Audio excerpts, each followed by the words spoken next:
It's the 2021 annual Kansas African American Museum Tribute to Trailblazers Showcase, a celebration honoring Kansans who lead, innovate, and pioneer.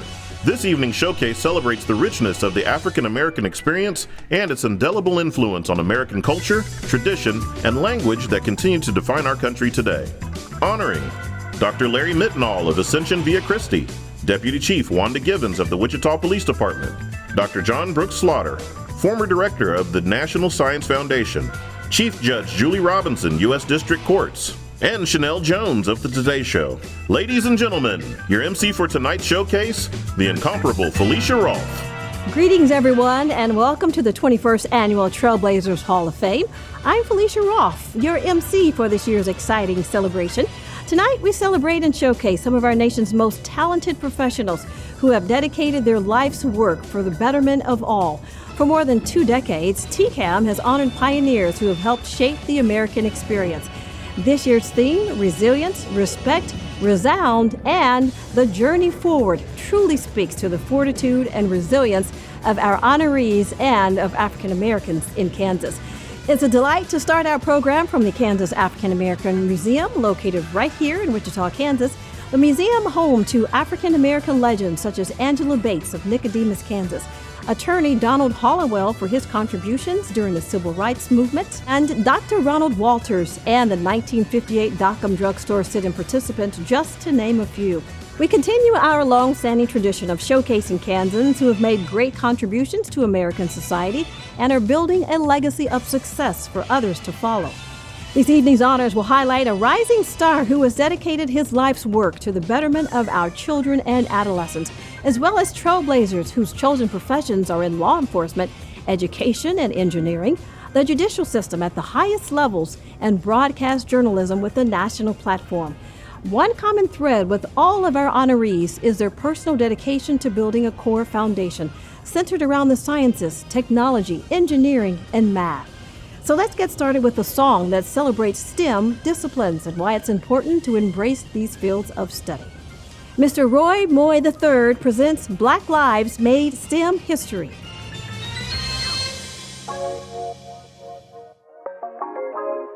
Black lives made STEM history. STEM history. Ooh. We call it STEM music. Yeah. Black lives made STEM history. So many inventions you can see. Black lives made STEM history. Change the world for you and me. Black lives made STEM history. So many inventions you can see. Black lives made STEM history. Change the world for you and me. First things first, gotta take it back to Africa. Swaziland, the start of mathematicas. Mathematics, what we talking about? The Limbombo bone came first, no doubt. Numerical notches made a lunar calendar. Crucial history for sure. Gotta reintroduce the truth, like the text interrupt the word. 10 by 2, manuscripts for days on end. Full of knowledge, full of STEM. Can't forget about the Egyptians, flexing genius with pyramids. Trigonometry and algebra, math systems they made for all of us. So keep this in mind, every time black people, they really made STEM shine. Black lives made STEM history. So many inventions you can see. Black lives made STEM history. Change the world for you and me. Black lives made STEM history. So many inventions you can see. Black lives made STEM history. Change the world for you and me. Listen up, let's take it back to America. Started as slaves, but then we really leveled up. Intelligent with inventions galore. Built a strong foundation and so much more. Science, technology, engineering, and math. Such amazing contributions as a matter of fact. It wasn't just a peanut by George Washington Carver. I'm talking hair care and science that made us smarter. Cool stuff like a super soaker water gun. Lonnie Johnson just wanted kids to have fun. We gotta talk about Dr. Patricia Bath. With a laser phaco probe, she brought eyesight back. From Major Massin to Dr. Shirley Jackson, Garrett Morgan, Lewis Latimer, and Herman Branson. Black minds really revolutionized STEM. That's why it's so important that we gotta know them. Black lives made STEM history.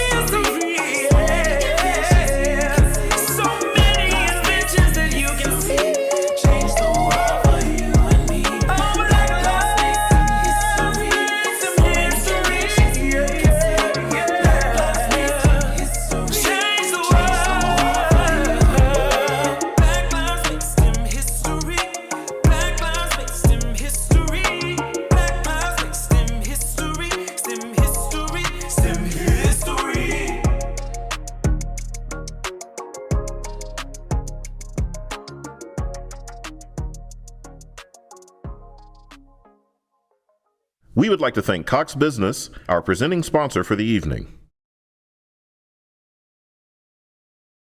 Thank you, Roy, for sharing your original composition. And by the way, Roy is a former structural design engineer for Spirit Aerosystems and now serves on their talent acquisition team recruiting engineers. As a gifted singer and songwriter, he has parlayed his many talents, education, and experiences to form STEM Music, a company aiming to inspire the next generation of multicultural STEM professionals through engaging and entertaining music.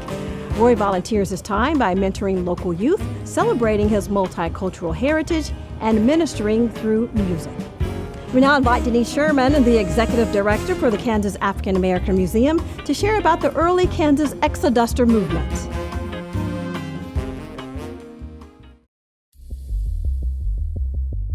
Resilience. Kansas has a rich history of resiliency. As the United States expanded rapidly westward and the Kansas-Nebraska Act created the territories of Kansas and Nebraska, along with the right to decide whether to permit slavery when it joined the Union, Kansas bordered the slave state of Missouri, and over the next 7 years, Kansas became a battleground of the future of slavery in the United States.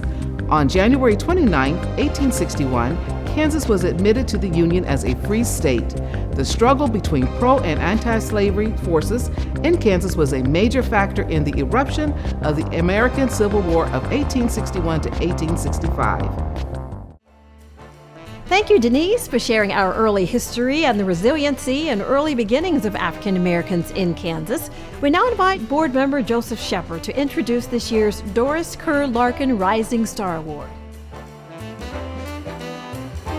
Greetings, I'm Joseph Shepard, Director for Lead for Kansas, and I'm proud to be a member of the Board of Directors of the Kansas African American Museum. Providing support for our community is the hallmark of servant leadership. It was Miss Doris Kerr Larkins who demonstrated this commitment by using her voice to save the historic Calvary Baptist Church and starting the first Black Historical Society of Kansas. Today, we honor others who follow in her footsteps. It is with honor to congratulate Dr. Larry Mittenall with the 2021 Doris Kerr Larkins Rising Star Award.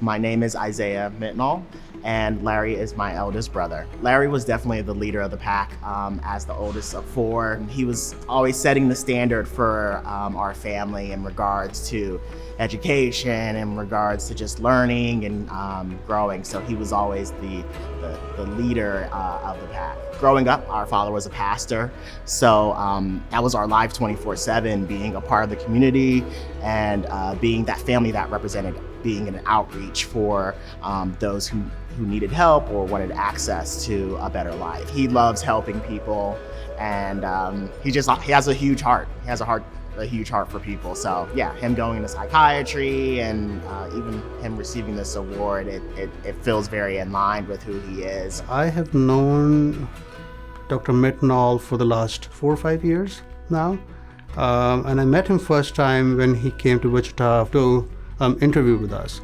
and we knew it right away that he was the right fit for us. I would describe him as a gentleman and a scholar, because he is a gentleman first, and he's a scholar himself. Now, he's obviously well educated and knows his field very well. He is a good human being first. I'm Dr. Larry Mittenall. I'm a child and adult psychiatrist with Ascension Via Christi. I grew up mostly in Texas. I'm an Army brat, so we moved around quite a bit, and then moved around the country basically for training and school after that. For undergrad, a degree in biology, and then in DC at Georgetown for a master's in science policy, and then back to Texas to do a master's in public health and medical school, and then residency at Dartmouth for child and adolescent psychiatry and adult psychiatry, so 5 years there. Psychiatry just has its own history, and like every history, it has, great moments, but it also has moments of failure. And so I think being able to, one, kind of admit that, and then take a proactive approach about how we empower these communities that just haven't had access or haven't had the history too to know of how helpful these things can be. I was recently on a panel with 3 other Black child psychiatrists. Now, to paint how rare this is, so in the US, I think the estimated population of Black Americans is like 40 million people, right? In the nation, there are about 4,100, psychiatrists. Of those, 82 of them are Black. So then of those 82, there's an even smaller minority that practice in the field that I practice, right? So the fact that the four of us could even be together having kind of an online Facebook symposium about wellness, that's actually a really big and kind of novel thing.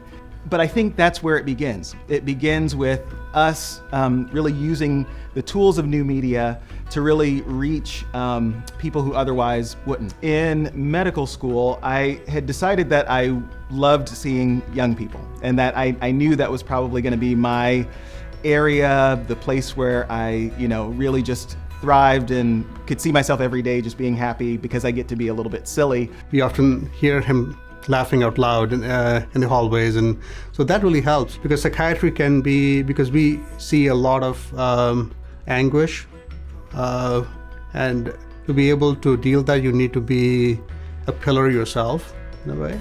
So and he sort of exemplifies that. So really early in my career, I had the great fortune of running into a young woman, Roz Hutchison, who works at Ascension, who does PR and just has so much energy and ideas for how do we get messages out.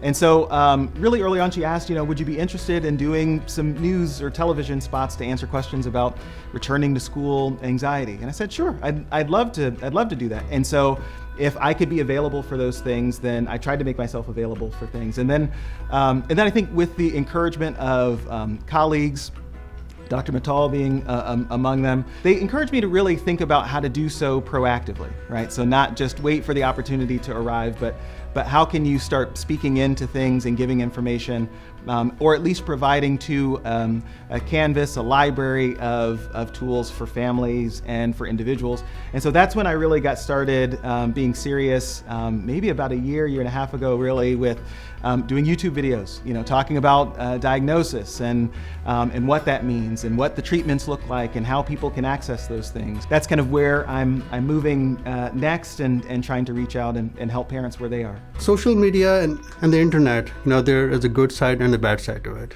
and it is up to us what we choose to see. And he's creating this another sort of content, and it's not just him. There are a lot of other physicians who are doing that, and that is creating this huge wealth of information in which, if you see one video, the next video is going to come up. And I think his reach, if I were to predict, is going to go beyond this community. It's going to go national. Yeah, I think he's going to do great things. I think the future for Dr. Mittal is truly limitless. His mission work extends far beyond the clinical walls that he practices, and he has the ability to be the bridge for so many families and for so many medical students who want to pursue a career in psychiatry or to just build a more connected family. I cannot think of a better person for this award, because in this pandemic, he has taken on the challenge with the grace and the grit, and imparted the knowledge to everyone. So I think he deserves every bit of it. So I guess a little side note for Larry, he's equally as talented in being a drummer as he is a psychiatrist. Everything is gonna be alright. Everything is gonna be alright. 'Cause when you're feeling low and you can't see the light, everything is gonna be alright.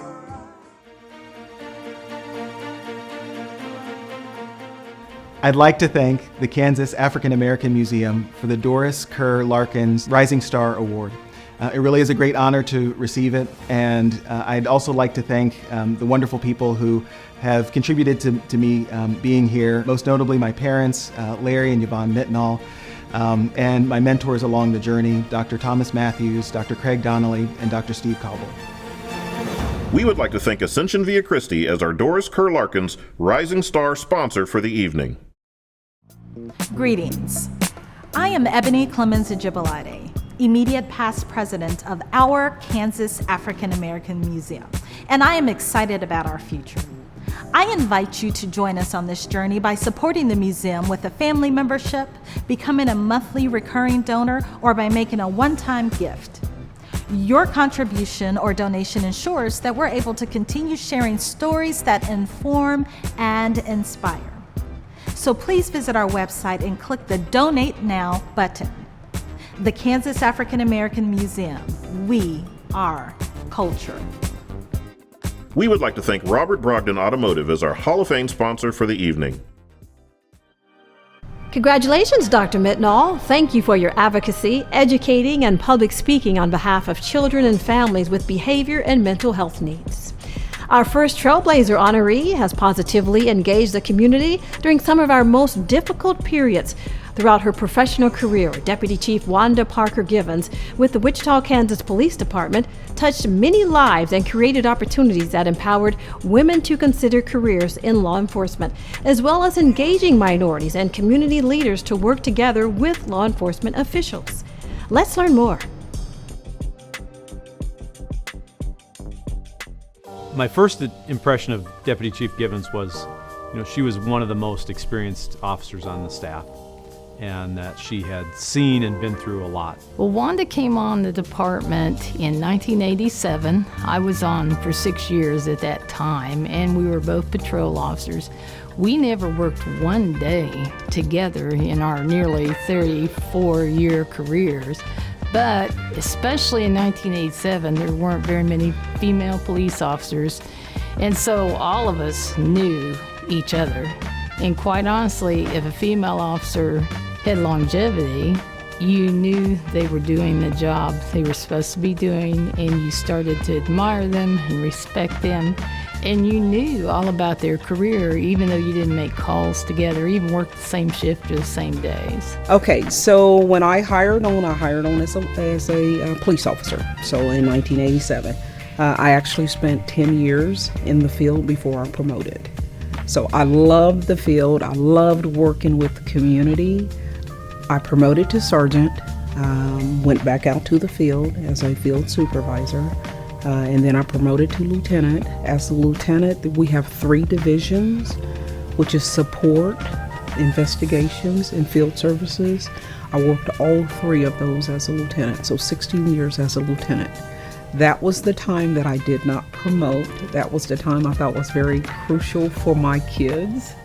I needed to be a mom. She's a great mother. I mean, she's always there, and she's always been that way. She's been able to excel in her career and be one of those super moms. Well, actually, I was surprised but still happy to see that she had embarked upon a career in law enforcement and that she had chosen to work third shift. And to be on third shift, it was an extremely fast pace back at that time, and she demonstrated that she was able to handle her own and keep up with the fast pace.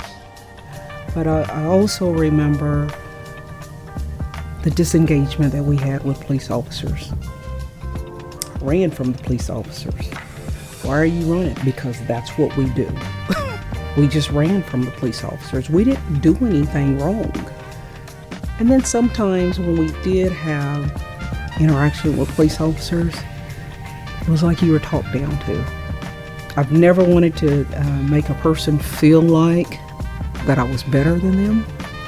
And I always wanted them to feel like they were important and they had a voice. And I think sometimes our community forgets how strong their voice is. That's who I work for.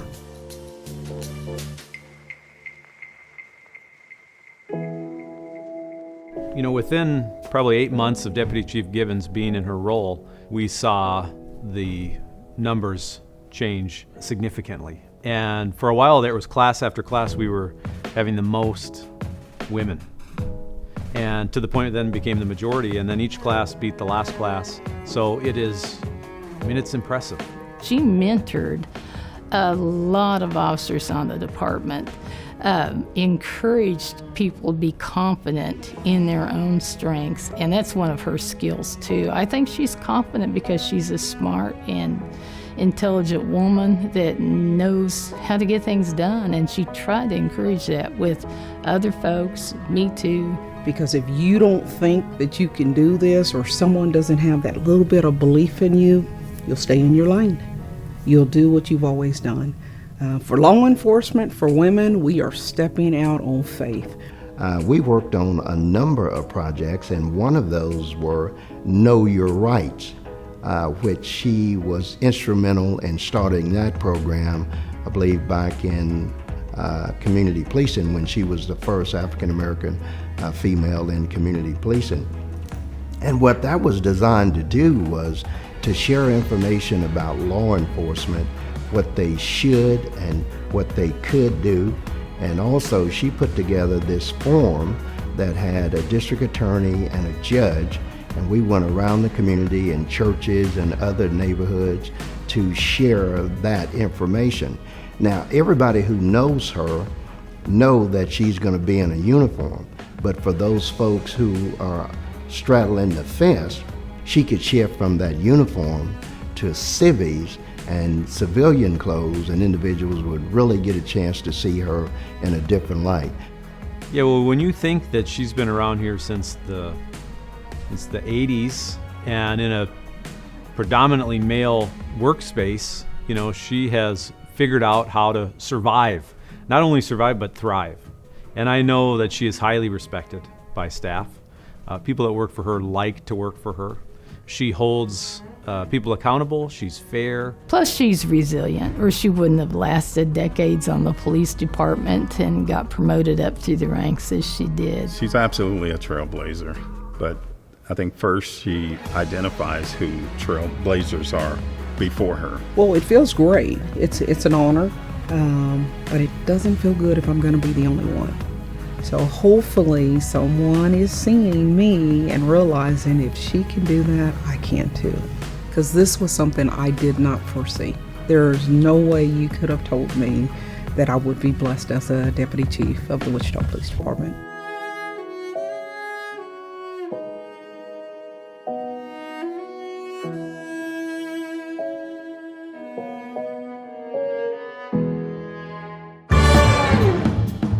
To present the 2021 Trailblazers Award to Deputy Chief Wanda Parker Givens is TKAAM board member Moji Rawson. Greetings, I'm Moji Rawson, Director of Growth Strategies and Community Impact at Ameritrust Credit Union, and I'm delighted to serve as a board member of the Kansas African American Museum. It is my honor to present the 2021 Trailblazer Award to a remarkable leader who throughout her professional career never lost her personal connection with the community.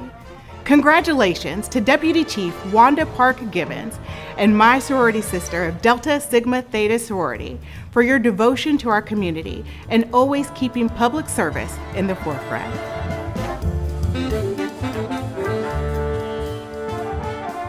So I'd like to thank the Kansas African American Museum and the Board of Directors for this honor, as well as family and friends and professional colleagues. It is an honor to be recognized as a 2021 Trailblazer in our community. We would like to thank Evergy, our honorary sponsor for the evening.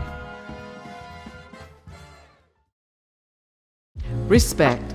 Benjamin Pap Singleton, a former slave from Tennessee, a carpenter and coffin maker by trade, garnered the respect of former slaves who were seeking a better life. In 1870, Singleton and a handful of men went to Kansas and returned a favorable report of homesteading possibilities. Kansas was soon referred to as the Promised Land, and this organized movement of thousands of black colonists, known as the Exodusters, made a new life in the free state of Kansas.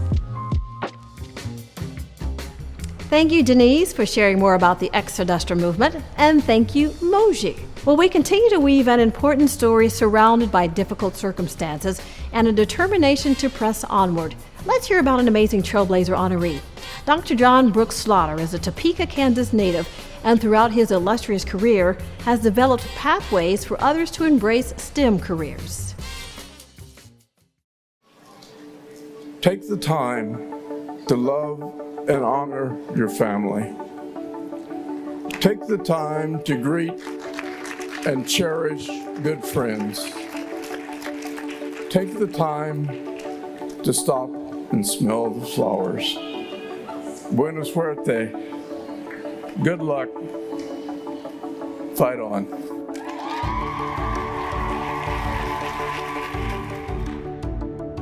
I am John Brooks Slaughter. I'm a former resident. I grew up in Topeka, Kansas, and attended schools in Topeka before going to Kansas State University, where I studied electrical engineering. We did not have a lot of money at our home, and if I wanted something new, I usually had to make it myself. And I developed an interest in becoming an engineer. When I went to high school, I already knew from 8th grade that I wanted to be an engineer. But at that time, people who looked like me were not encouraged to go into a field like engineering or science. There were no African Americans in the city of Topeka who were engineers. So I did not have the role models and mentors, but I did have teachers who believed in me and were supportive.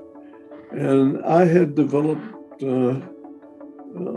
enough confidence, I guess, is the best way to put it, that I did not let anything deter me from attempting to achieve my goal.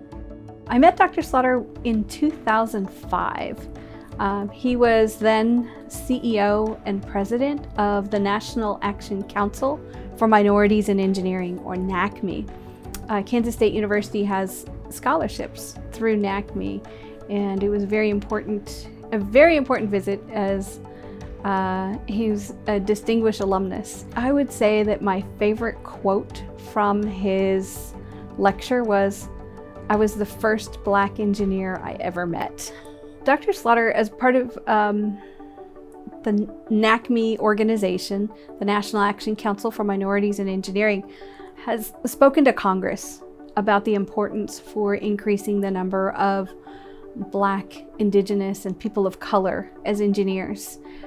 He was on great standing with Congress, being the 6th director of the National Science Foundation and the first Black director of the National Science Foundation. So NSF, for those who don't know, it is a federal entity established in 1950 to promote basic research in science and later on actually engineering as well. NSF is one of those organizations which is always looking where should things go next. So to give you an example, and these are one of those examples where we don't realize, NSF was the first to invest in nanotechnology. So this allows us to create all kinds of new material which can compete with the best nature has to offer. And we can always link it back to NSF. NSF is the leading innovation driver, and there is no doubt about that, not just in the US, but throughout the world. Everyone looks at NSF as the gold standard, not just in its investments, but how it goes about identifying the next technology of the future. And what was fascinating to me was Dr. Slaughter is the one who actually established the engineering directorate at an NSF. And being an engineer myself, I mean, I couldn't think of a more momentous shift at NSF, because from science, it added engineering, which I believe actually now is probably the bigger portfolio at NSF. It's more engineering, computing, AI, manufacturing, all the other things that we see. Dr. Slaughter also introduced the piece of education and how do we promote people from underrepresented minorities into engineering and science, which was a missing piece until he became the NSF director. Throughout my career, I have been interested in helping to provide pathways for students, particularly underrepresented minority students, to enter and succeed in the field of engineering. So that has been a lifelong desire of mine, to increase the numbers of young people, particularly from minority backgrounds, to become successful in engineering. If you're going to be able to succeed in a field like science or engineering, you have to recognize that, first of all, it's going to require an awful lot of hard work. You have to be able to recognize that it is important not to let anything stand in the way of your goals and your dreams. Resilience is a critical component of being able to be successful in any discipline, and in particular in a scientific or technological field. And I have just always adopted the attitude that I'm not going to let anything keep me from accomplishing that goal. It is now my pleasure to introduce board member Marlon Williams to present the 2021 Trailblazers Award to Dr. John Brooks Slaughter. Greetings, I am Marlon Williams, Program Director with Spirit Aero Systems and proud graduate of Southern University HBCU with a degree in electrical engineering, and I'm excited to serve as a board member of the Kansas African American Museum. It is my honor to present the 2021 Trailblazer Award to an exceptional leader who has blazed a trail and inspired many generations, especially African Americans and people of color, through his groundbreaking work and contributions in engineering and education. Congratulations to Dr. John Brooks Slaughter for his work in STEM.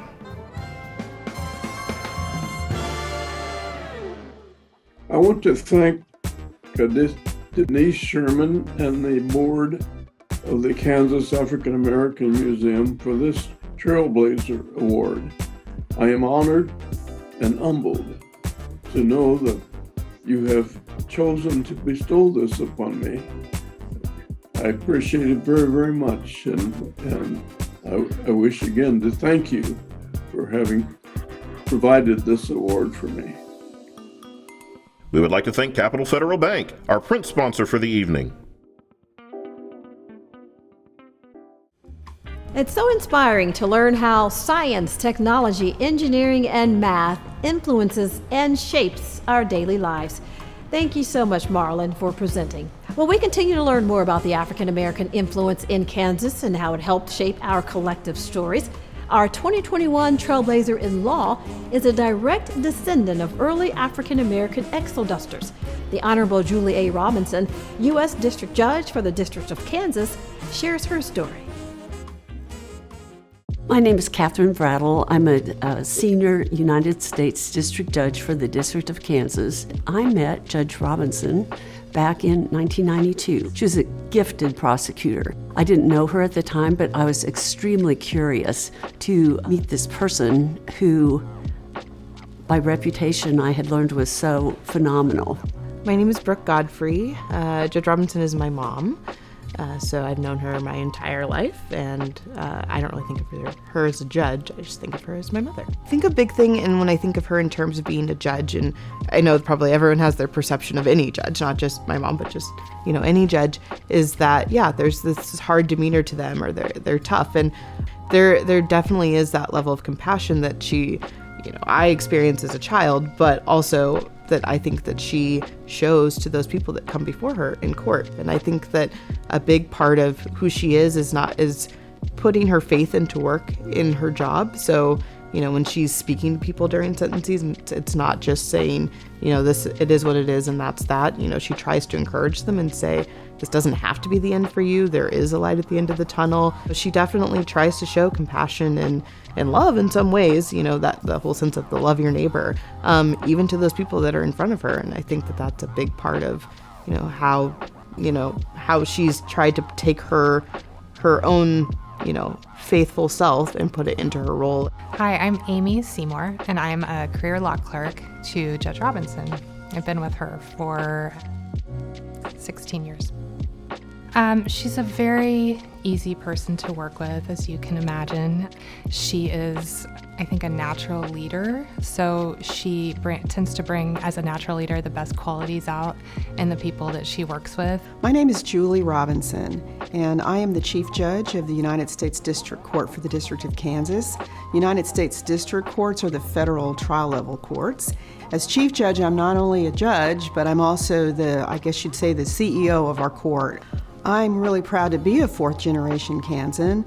My great-grandfather and his mother and his grandmother and a number of extended family members were part of the Exodusters movement that came to Kansas from Kentucky, and many came from Tennessee as well, in the late 1860s as emancipated people. They came to Kansas because it was the free soil state and the closest free state west of Kentucky.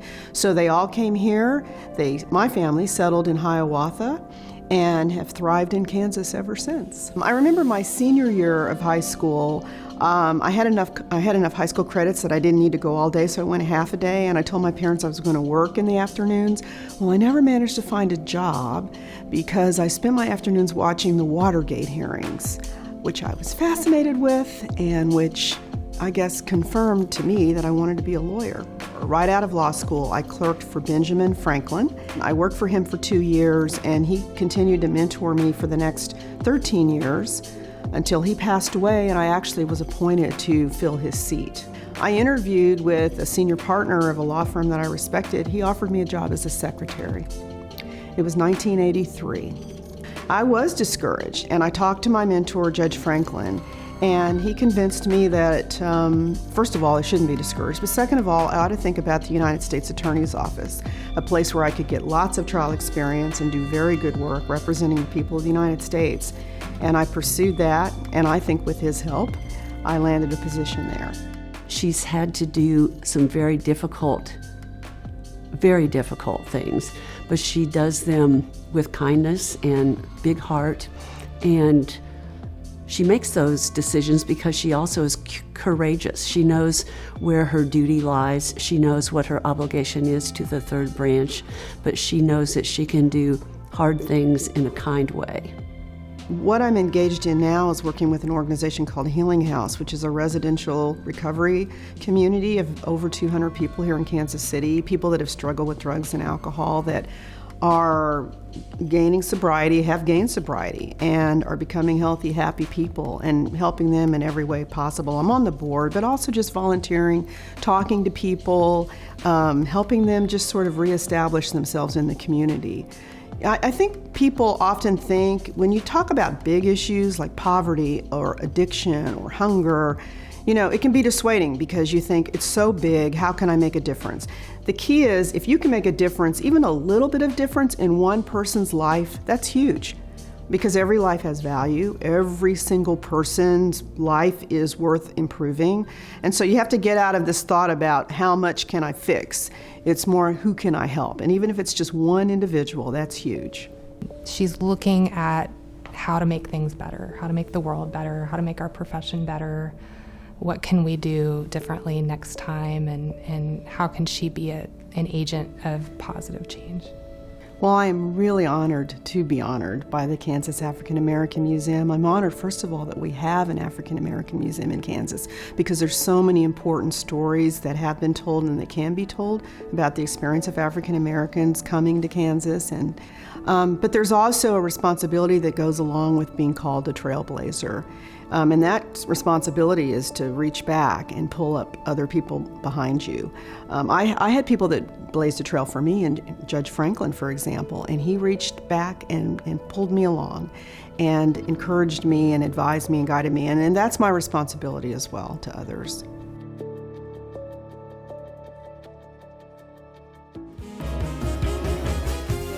Without a doubt, the vision of a brighter day held by Judge Robinson's ancestors have been fulfilled throughout her successful career. Now to present the 2021 Trailblazer Award is United States Magistrate Judge Gwen Berzer. Greetings, I'm Judge Gwen Berzer, former president of the Kansas African American Museum. It is my honor to present the 2021 Trailblazer Award to a fourth-generation Kansan and an exceptional leader who paved the way for many by becoming the first African American appointed to the federal district court bench in the state of Kansas. So, tonight, it is my distinguished honor to present the 2021 Trailblazer Award to my colleague, sister, and friend. Congratulations to the Honorable Julie A. Robinson. Thank you so very much to the Kansas African American Museum for this award. I am very honored to receive it. And I thank the Kansas African American Museum for the work that you've done in memorializing the important history of African Americans in Kansas. I'm proud to be one of them. I thank all of my family. It's through their stories and my family history, I think, that I've gained the confidence to do the things that I've done in my career. I thank my many mentors, my husband Neil, my children Jordan, Brooke, all of my family, and all of my family at work too, because they're an important part of my life and have been with me on this journey. Thank you. Hi, I'm Andy McFadden, and I'm proud to serve on the board of directors for the Kansas African American Museum. And more importantly, I'm a museum member. I serve and support because I believe in the mission and vision of this amazing cultural arts and historical museum. The African American story is the American story. So join me in supporting by going to tkaamuseum.org and click on the Donate Now button. The Kansas African American Museum. We are culture. We would like to thank Fidelity Bank as one of our heritage sponsors for the evening. Resound. Kansas, known as the Promised Land, proved to be anything but. The Exodusters were met with territory that proved to have hard winters, barren soil, and discouragement.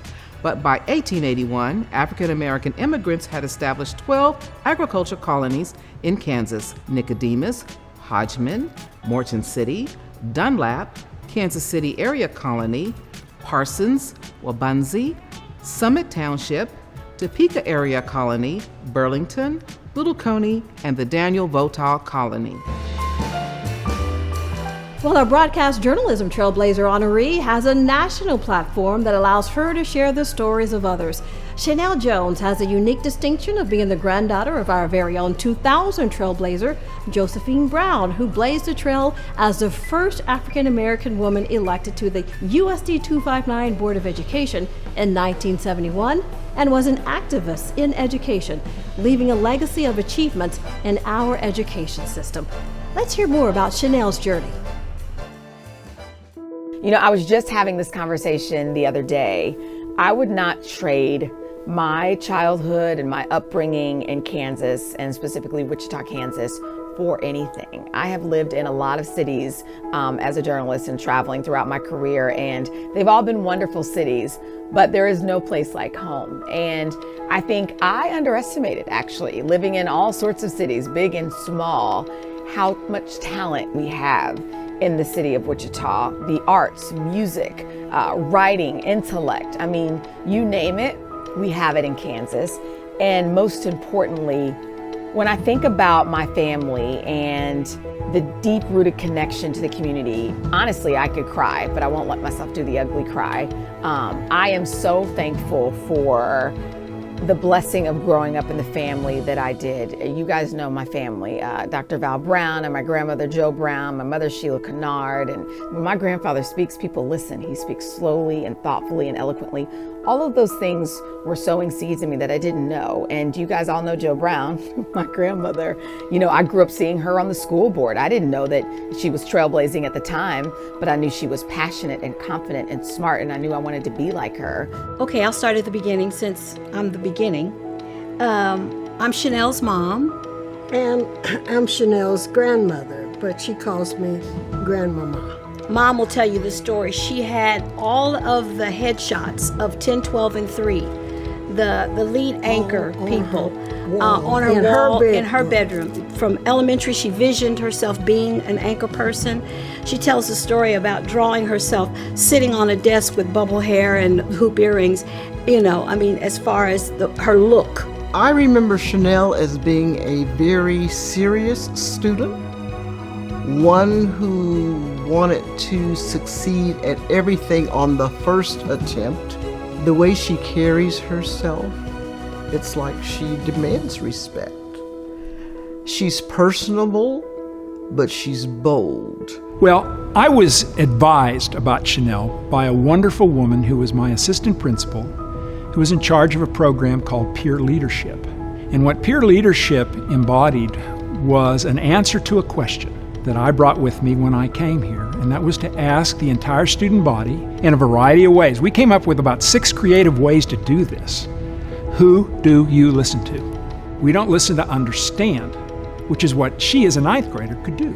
This past year, I had the opportunity to do a report that was very well received nationally on the TKAAM sit-in, one of the first sit-ins in the country, if not the first, that happened in my hometown in Wichita, Kansas. And I did not know that, so many men and women in my village were part of that sit-in. It's just who they were at the time and who they are, and sacrificing it themselves for civil rights and for rights. And so now as an adult, I'm outside of Wichita and I'm in other cities.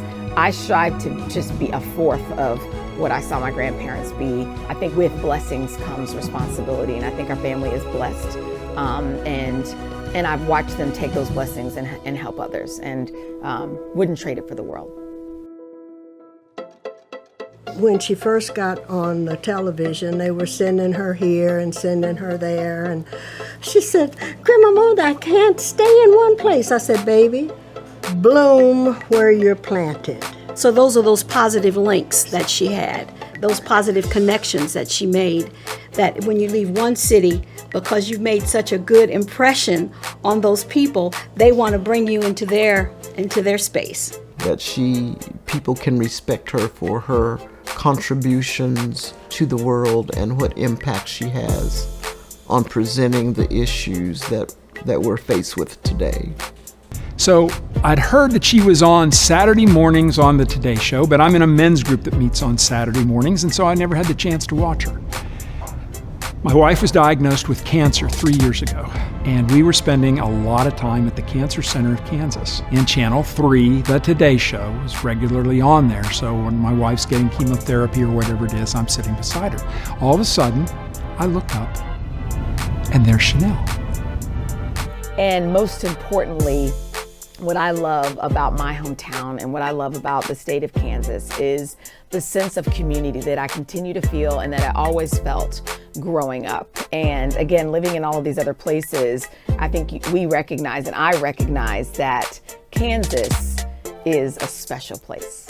This is an acrostic poem that I dedicated to Chanel because as I was reflecting back on her as a student, I wanted to write down in words how I felt. S, I saw her as being studious and scholarly. H is for hardworking. E, enthusiastic about academics. I, intelligent and industrious. N is for neat and noble. E, eager to learn. L, listener. Another L, leadership skills exhibited. And lastly, E, electric personality and exceptional. It's a delight to introduce Dr. K. Monk Morgan to present the 2021 Trailblazer Award to Chanel Jones. Hello, I'm Dr. K. Monk Morgan, Vice President of the Office of Strategic Engagement and Planning at Wichita State University, and it has been my pleasure to serve as a board member of the Kansas African American Museum. It is with pride that I present the 2021 Trailblazer Award to Chanel Jones for her exemplary work in broadcast journalism by shaping the narrative and sharing the authentic stories of African Americans from Kansas. Congratulations to Chanel Jones.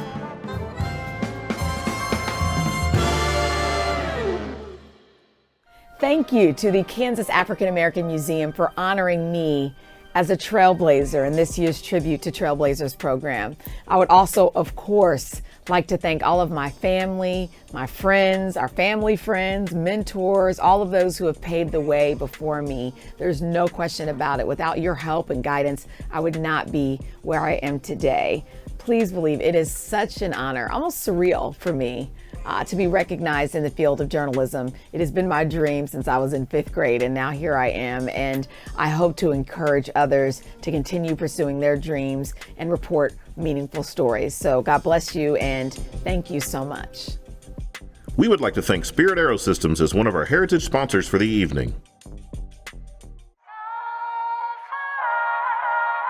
The Journey Forward.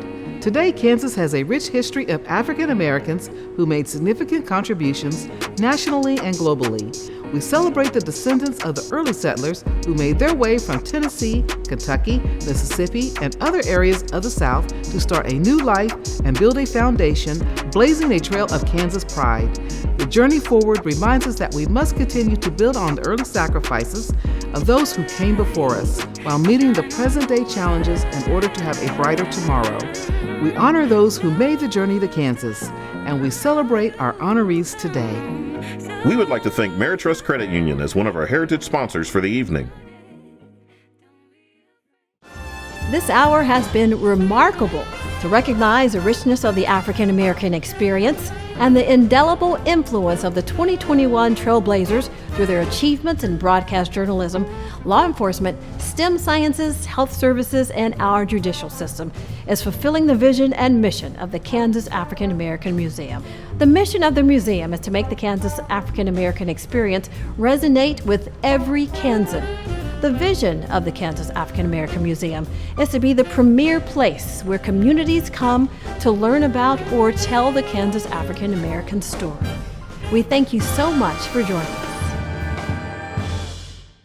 We would like to thank all of our exhibition sponsors for the evening: Cargill, Golden Plains Credit Union, Fulston Attorneys at Law, Bank of America, Credit Union of America, McCown Gordon Construction, Intrust Bank, Hills Pet Nutrition, Emprise Bank, WSU Tech, and the Docking Group Private Wealth Management.